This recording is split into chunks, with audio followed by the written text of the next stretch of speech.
Mheshimiwa Mwenyekiti, kwa sababu ni mara yangu ya kwanza nazungumza nikiwa CCM hapa Kagera, naomba nijitambulishe. Mimi naitwa Ezekia Dibogo Wenje. Mimi nilikuwa mwenyekiti wa Chadema kanda ya Ziwa Victoria, mkoa wa Kagera, mkoa wa Geita na mkoa wa Mwanza. Ndani ya CCM nina kama siku 4 hivi, lakini nimeona mengi makubwa ya kusimulia. CCM hoye!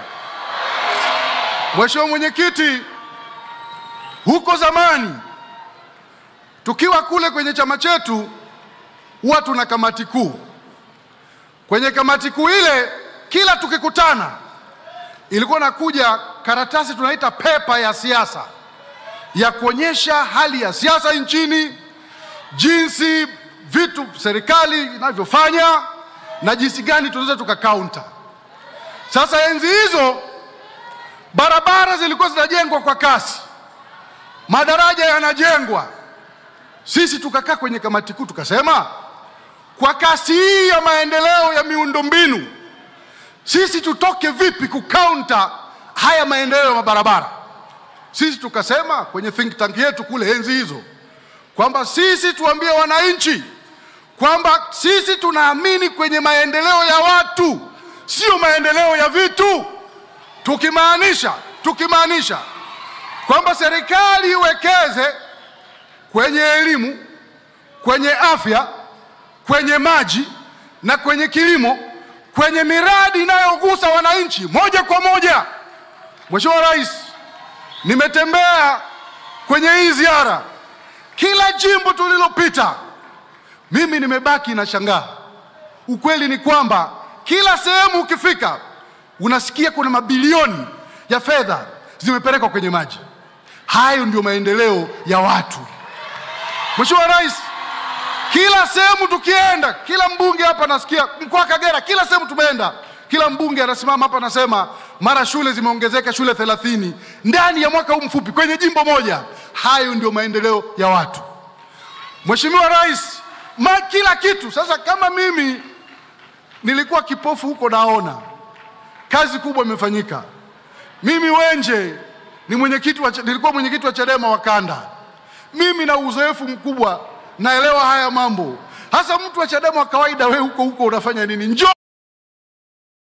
peoples, kazi kubwa imefanyika. Sasa Mheshimiwa Rais, haya mambo tulikuwa tunapinga, tulikuwa hayajui. CCM oye! Mheshimiwa Mwenyekiti, sekta binafsi katika kila nchi ni mbia mkubwa sana wa serikali katika kuleta maendeleo, lakini pia kukuza ajira. Lakini ili sekta binafsi watu walete mtaji kwenye nchi yetu kutoka mataifa mengine, lakini hata Watanzania hapa, ili wapeleke mitaji yao kwenye biashara, lazima serikali itengeneze miundombinu thabiti itakayochochea hiyo mitaji yao kukua. Mheshimiwa Rais, nimesikiliza kwenye hii ziara, asubuhi nimeamka nikiwa nasoma mwaka 2021 unaingia madarakani, Kenya ilikuwa inaongoza hapa East Africa kwa kuzalisha umeme. Mheshimiwa Rais, nimesoma leo asubuhi kwamba toka umeingia madarakani, Tanzania hapa uzalishaji wa umeme umeongezeka kwa 152%, 152%. Hii inaleta stability kwenye kukuza viwanda na kutengeneza ajira. Naomba niazime maneno. Kuna mtu yuko huko Chadema anaitwa Charles Odero, huwa na maneno anasema mbele kuna mwanga. Odero, naomba uniruhusu na mimi niazime hayo maneno yako.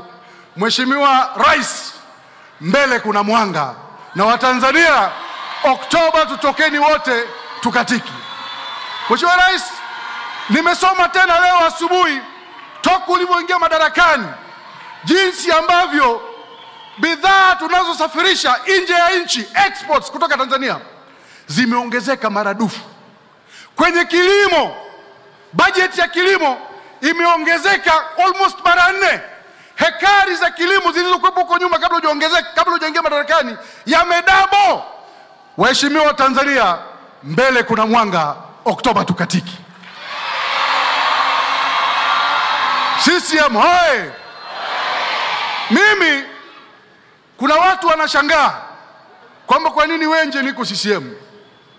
Mimi nawaambieni, na wazungu wanasema ni mtu mpumbavu peke yake ndiye hawezi akabadilisha mawazo hata kama anazama. Mimi nina akili timamu, siwezi kuzama huku naona lazima nisepe.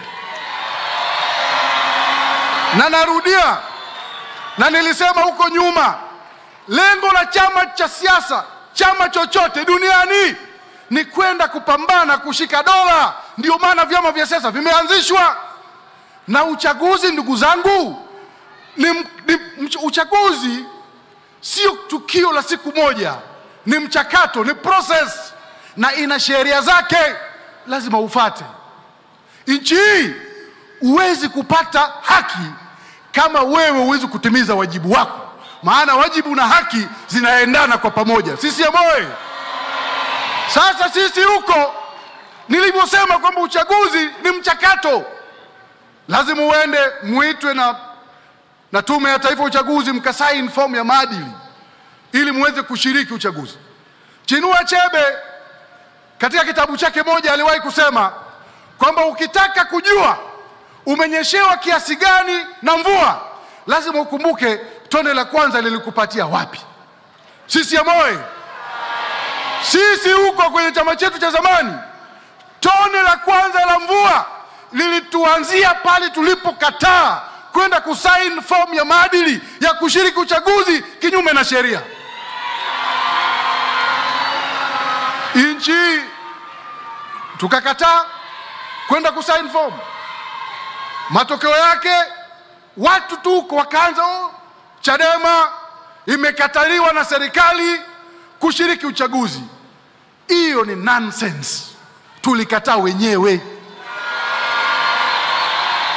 Lazima tuseme ukweli. Na nyie mnakumbuka Dar es Salaam, huu ni mkutano mkubwa, lazima tuseme na dunia isikie na dunia ijue, kwa sababu nilikuwa humo kwenye vikao hivyo vyote. Anayebisha haje aseme. Vikao tulikataa sisi wenyewe. Tukaenda mpaka kwenye baraza kuu, tukaenda mpaka kwenye mkutano mkuu wa chama tarehe 21. Ndio mkutano mkuu ambao ukipitisha kitu maamuzi, hakuna mkutano, kikao chochote ndani ya chama kinachoweza kubadilisha. Sisi tulienda kule tukasema atushiriki uchaguzi, licha ya kwamba mwaka 2004 kuna marekebisho kadhaa yalifanyika kwenye sheria ya uchaguzi katika taifa letu, na kuna baadhi ya mambo tuliyotaka sisi na tuliandika tukapeleka kwenye task force aliyounda Mheshimiwa Rais, iliyoongozwa na Profesa Mkandala na Ahmad Rashid akawa makamu wake. Sisi tulisema hatuna imani na wakurugenzi wa halmashauri wanaosimamia uchaguzi. Tulisema tunataka watu wengine independent wasimamie uchaguzi. Sheria ikabadilishwa. Leo hakuna mkurugenzi wa halmashauri anasimamia uchaguzi, lakini bado tulikimbia. Tulitaka kwamba mtu hata ukiwa mgombea peke yako mmoja, hakuna kupita bila kupingwa, upigiwe kura ya ndio na hapana. Sheria ikabadilishwa. Leo watu wanapigiwa kura ya ndio na nini? Hapana. Lakini bado tulikimbia. Tulitaka upatikanaji wa wale wajumbe wa Tume ya Taifa ya Uchaguzi, sio kwamba rais peke yake asimame tu ateue. Leo iliundwa kamati ya usaili inayoongozwa na watu independent, majaji wako hapo, tume ya haki za binadamu, lakini bado tulikimbia. Mimi wa Tanzania nawaambia, hii nchi hii ni kubwa kuliko mtu. Nchi hii ni kubwa kuliko chama chochote cha siasa. Wakati unafika lazima wote tusimame tuseme nchi kwanza. Sasa leo watu tu wanakuja huko wanakuambia eti Oktoba 29 chama chetu hicho cha zamani kimebaki kuwa NGO. Kwa sababu chama kama kishiriki uchaguzi, lengo lake ni nini sasa? So imebaki kuwa NGO, watu wanafanya harakati, chama kinakuwa control na watu ambao wako nje ya nchi. Mtu yuko Marekani, mwingine yuko Sweden, wengine wako Kenya. kazi yao toka asubuhi mpaka jioni na wana tweet mpaka usiku ni kuchochea vurugu katika nchi yetu. Sisi hapa tunasema hatuna nchi nyingine. This is the only country we have. Sisi ya moyo. Sasa wewe kijana ukiwa hapa, mtu yuko Marekani, yeye anajua anavyopata hela. Wewe anakuambia kwamba sasa wewe nenda ukaandamane, yeye na mke wake na watoto wake na mke wake wao wako huko, wanajua wanavyoishi. Alafu wewe wanakuambia ukaandamane. Hapa Bukoba ni karibu na Uganda. Mnakumbuka story ya Kibwetere? Yule Kibwetere alikuwa ni msichana tu mmoja. Kabla hapo alikuwa anafanya kazi kwenye bar. Akawa mjanja huyo dada. Akatengeneza waumini. Akawaambia mwaka 2000 dunia inaisha, kipindi kile cha millennium. Akakusanya watu wote pale wajinga, wakakaa wanasifu Mungu tu pale kwamba dunia inaisha. 2000 ikaingia, Desemba ikaenda, Januari ikaja, Februari ikaja, mwezi wa 3 unafika, watu wanamuuliza mbona twendi mbinguni? Akamwambia kaini humu, Yesu anakuja si muda mrefu. Aliwachoma wote na yeye akasepa. Sasa kama wewe mtu yuko Marekani anakudanganya ukandamane, tofauti yako na yule mfuasi wa Kibwetere ni nini? Na utaangamia. Na hata Biblia inasema watu wangu wanaangamia kwa kukosa nini? Maarifa.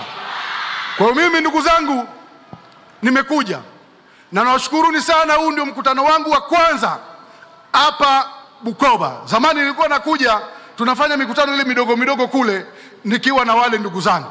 Nawashukuruni sana. Wangapi wanachagua wabunge wa CCM? Kura za Dr. Samia Suluhu Hassan naomba nizione. Ndugu zangu wananchi, mbele kuna mwanga. Mheshimiwa Mwenyekiti, nakushukuru sana. Mungu akubariki.